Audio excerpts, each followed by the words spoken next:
YouTube, what's up? Thanks for stopping by the channel. Thanks for clicking play today. Today we have something really awesome. So a subscriber reached out to me. He has a Shelby GT350.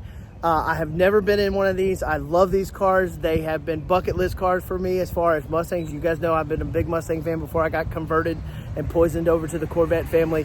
And we met up today here in Metro Atlanta, and we are going to be taking the cars out. We're going to do some runs.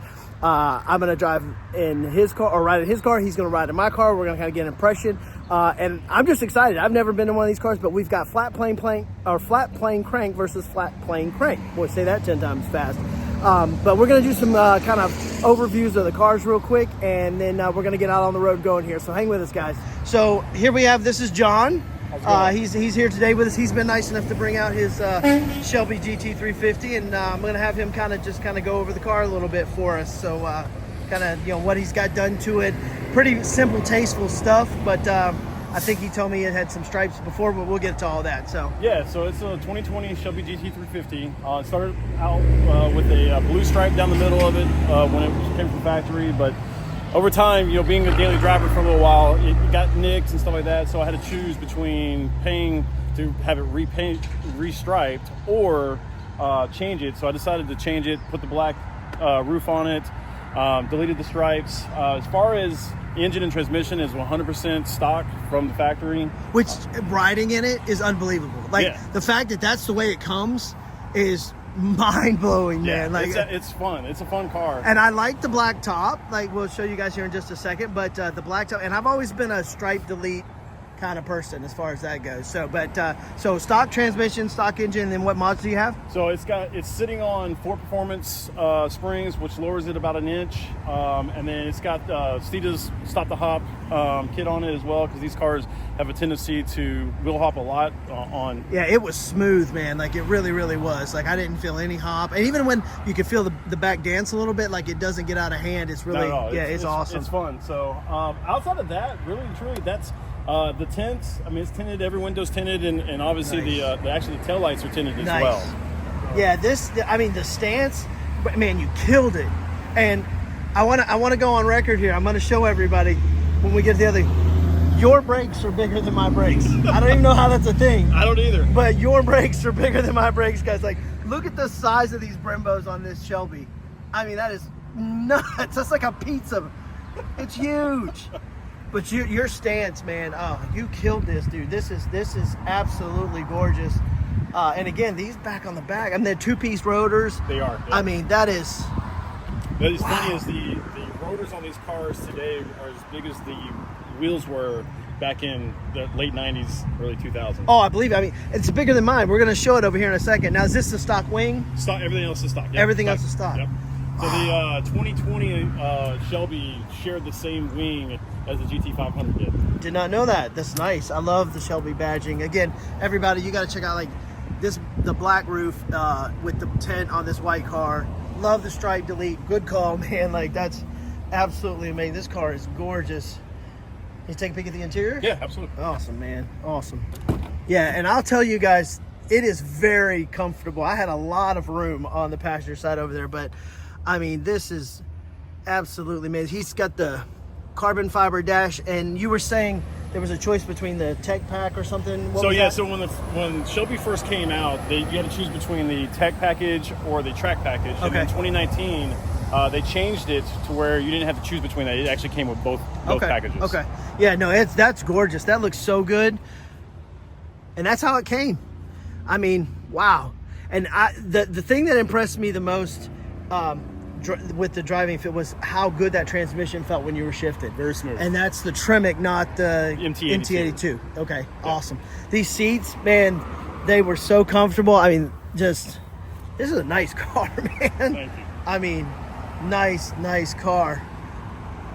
All right, guys, so this is what I'm talking about here, guys, okay? So these massive Brembos here on the front of this Shelby, and then we're gonna kind of come over here, and it actually makes my brakes look small. I don't understand, but that is absolutely one of the coolest things I've seen so far today on that. So we don't need any more of my car. You guys have seen my car over and over and over again, but just getting more into John's car here. And again, you bought it used? So I bought it with 2,500 miles on it. Nice. Like I said, And you daily drove this? For about a year and a half, I daily drove it. It's got about almost 39,000 miles on it. Okay. But for a car that you can take on the road and daily drive it, but then take it to the track the very next day, these cars are extremely comfortable. Well, and the one thing too, like we were cruising on the highway, you were in 6th gear. It was whisper quiet. Yeah, so I don't know it's how got an active exhaust on it. Yeah. I don't know how this car was so quiet. I mean, it's rowdy as hell. And then you're just cruising along, and I'm like, wait, are we even driving here? Like, what's going on, man? Yeah, so these cars are, I mean, they're grand touring cars. So, you want to take it for a long trip. You can put this thing in 6th gear, cruise, drops it down to like 1,800 RPMs. Yeah, I noticed it was like 1,800 RPMs. Yeah, we were 25 going like miles to the gallon. I've taken this car to Chicago. I've taken it to Miami. It's been to Missouri. I mean, it's been a lot of places. Wow. And it's an awesome car to drive. Well, and again, the fact that you can daily drive this, and everybody in Atlanta traffic, you all know how much I complain and bitch about Atlanta traffic. So Yeah, it's.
And I have always been a fan of the Coyote sound, and the Voodoo just takes it to the next level. Oh, absolutely. I mean, those 5.2s are absolutely unbelievable. And it's one of those things where now they've got the ZR1 coming for the C8 now. And I keep saying, a lot of my friends are like, it's just going to be this motor with turbos on. I was like, I don't know, man. I think they do like they did with Ford, where they make it a cross plane, keep the 5.2 and put the boost on it. Yep. You know what I mean? Like, I don't think the flat planes can take too much boost. And that's what I've said. Again, I mean, what do I know? I'm not an engineer, but I'm not either. It just makes sense that if that's the route Ford went, that maybe that's the route right. they're going to go. So well, the 5.2s can take boost, but they're also not going to be as reliable as the cross planes. Now I've seen like what is it called? Fat House Fab and some of those. Yes. Like, do they build that motor for that? Or yes. Okay. So that's not a stock Voodoo motor. That's not a stock motor. Okay. All right. Yeah, they tear the whole engine down, transmission down, everything, and restock and redo. So being a Mustang guy, what made you go to the Chevy Corvette? So my best friend Brandon is a huge Corvette guy. Been Corvette for years, owned C4, C5, C6, C7. And said, if you're ever gonna buy a Corvette, this is the Corvette to buy, the C8. So we actually got that we wanted to buy the C8 Stingrays. We got on the list early for them, and when they put them out, I was like, yeah, that's awesome. Like mid-engine, like you can't, like this is crazy. I'm gonna love this. Well, then we heard rumors of the Z06, so all we did was said, you know what? We're gonna put our deposit over on the Z06 list and forgo the Stingray, which we did, and then we ended up being really early on the Z06 list. And it was just a matter of like, I mean, for at the time, $59,995, you can get a mid-engine V8. Right. Like, yeah. But I've always been I've owned so many. I've built so many. I still have my Mach 1, which is my like everyday track car. Like, it's purpose built. Right. But yeah, but that's how, man. And then again, like this is a straight up freaking supercar, man. It's it's amazing what you can do with this car. And I'm actually really excited to ride in yours because, like I said, I've never been in the GT350. I've raced them, I've been around them, I've seen them, I've heard them. I've never actually been in one, so I'm really excited to take a ride in yours. So yeah, I mean, for the only 2 American-made cars to ever be flat plane cranks. That's why I'm excited, because I got the other one, so I'm really excited. I'm going to turn around here and we'll take another hit back. But what do you think? No, this car is absolutely beautiful on the outside, beautiful on the inside, and the sounds, like, you can tell a flat plane crank from every other car out there. And that's the thing I was telling you, like, I can tell the difference between the 4.6 motors. I can tell the difference between the Coyotes, just from hearing, because I'm such a Mustang guy. But the Voodoos are completely different animals. When they start up, you instantly know it's the GT3, instantly. Absolutely, yeah.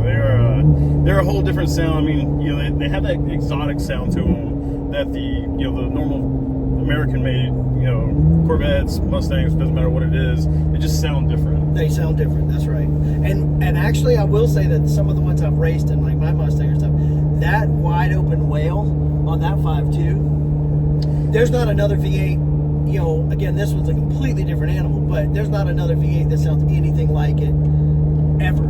No. It's amazing. At over 8,000 RPMs, they scream. What year is yours? It's a 2020. It's the last one they made. Nice. So you've got like shift match and all that. No. So it was funny. So in the Shelbys, they did not put the shift match in the cars. Oh, I didn't know that. I didn't know that. So it's I mean it's as close to a road legal race car just like this one is as you can get. So that's awesome. All right. Well, we're gonna flip it around. We'll get some runs on the way back, and then we'll get in your car. Sounds good. Yeah, and that's what my buddy Brandon, he actually, his is blue, the Rapid blue. But we've been talking, and he's he doesn't have to deal with the city streets as much and the driveways and everything else. So he's talking about lowering his where I can't do that on mine. Right. I mean, it does definitely help put the power to the ground when they're lowered, because these cars have a bad tendency to want to wheel hop. Do they make like a hop pack or anything for this one like they used to? Because this is IRS and everything in the back too, right? Right. So Steeda does make a stop the hop, which is what this car has on it. Okay, so you have the Steeda stop the hop. Do you have the Steeda springs and stuff too? No, I have 4 performance springs on it. Nice, nice. Yep. That sound, bro.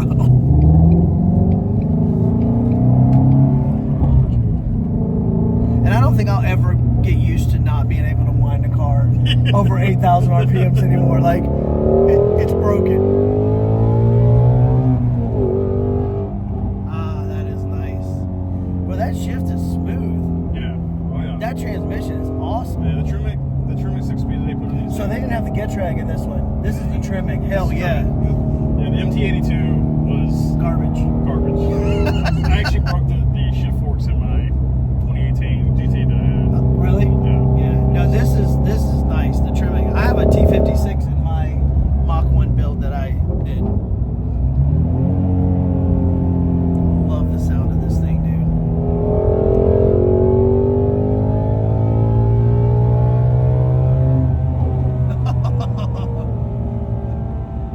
That 8,000 RPM. Yeah, I love those. Again, I can't ride in a normal V6 or V8 that only goes to like 7,000. 6750. I bang it off the rev limiter all the time. So, man, it's funny. It's when you're pulling on with the car. It's like when they got to shift at 6,500 RPMs and you're still going for another 2,500 RPM. You're good to go. Exactly. Well, that's the thing too. Like you heard in my car, like it just keeps pulling. Like you just go and you're waiting on it to shift. It doesn't shift. Right. They're shifting, and you've got another 2,000 RPMs to go.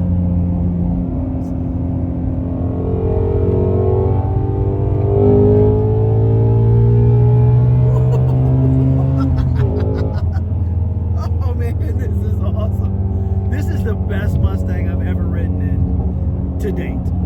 To date. Like, this is awesome. Like, who knows what they do next? And I haven't been in a new Shelby, but like, who knows what they do next or whatever else. Yeah, absolutely. But to date, this is, wow. That sound, dude, that sound. Absolutely.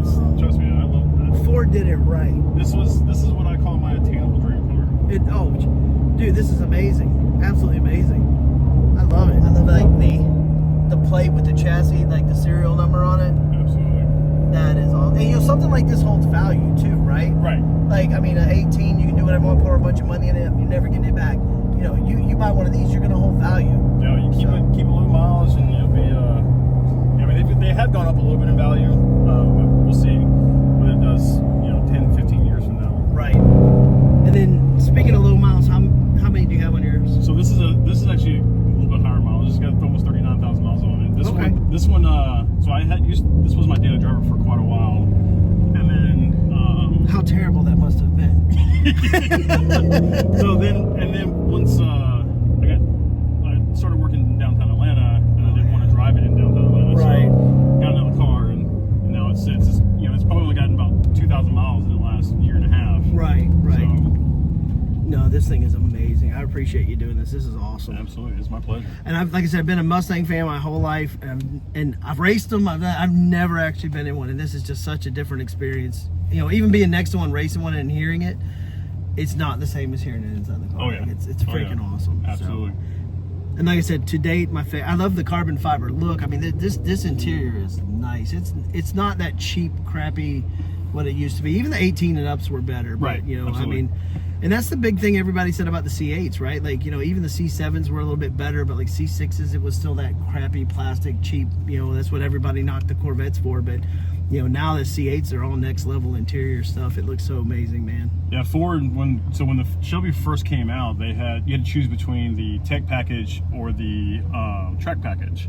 Oh, really? Yeah. So in 19, they combined the both, so you didn't have to choose between both of them. They had kind of both of them. The only really option you had for interior was the carbon fiber dashboard.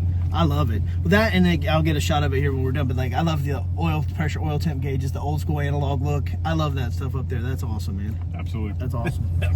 And then again, what I was saying about the carbon fiber dash here, just absolutely gorgeous. And then the oil temp gauges that have the analog look.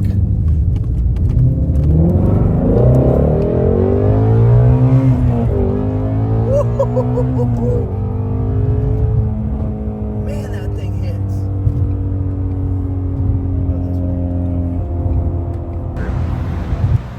All right, so impressions. You got to ride in the Z06. Of course, you have your car. You're very familiar with your car. Give me impressions on the ride in the Z06 and what you thought of it. So the Z06, I've never driven it in a C8, first of all, but for my first ride to be in a Z06, this car, first of all, the sound is like no other car out there. Yeah. And it's crazy how much faster the Z06 is, even to my car. They're both flat plane cranks, right? But this car is so much faster than mine.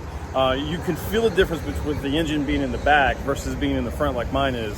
Yeah, you can notice that too, for real. But and this was why I was so excited to do this, man, was because it's the flat plane crank versus the flat plane crank. Right. Like, and they are my two of the Mustang generation. That's my favorite car. Absolutely. Right, of the Corvettes, obviously I've never owned, but like this is my favorite car. Yeah. Right. So I got to be in both cars today, and I can't thank you enough for coming out and letting us do this and being a part of this. This is just awesome. Absolutely, man. It is absolutely my pleasure. So are you a Corvette guy now?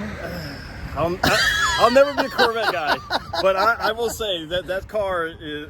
I have new respect for the Corvette. C8. Well, the engineering that went into these things, I mean, just mind blowing. So, but thanks again for letting us do this, man. We're gonna get out of here, guys. I'll do the outro here in just a second, and we just want to touch, get some pictures and do a little bit more talking here with John. But thanks for joining us today, guys. Have a great one.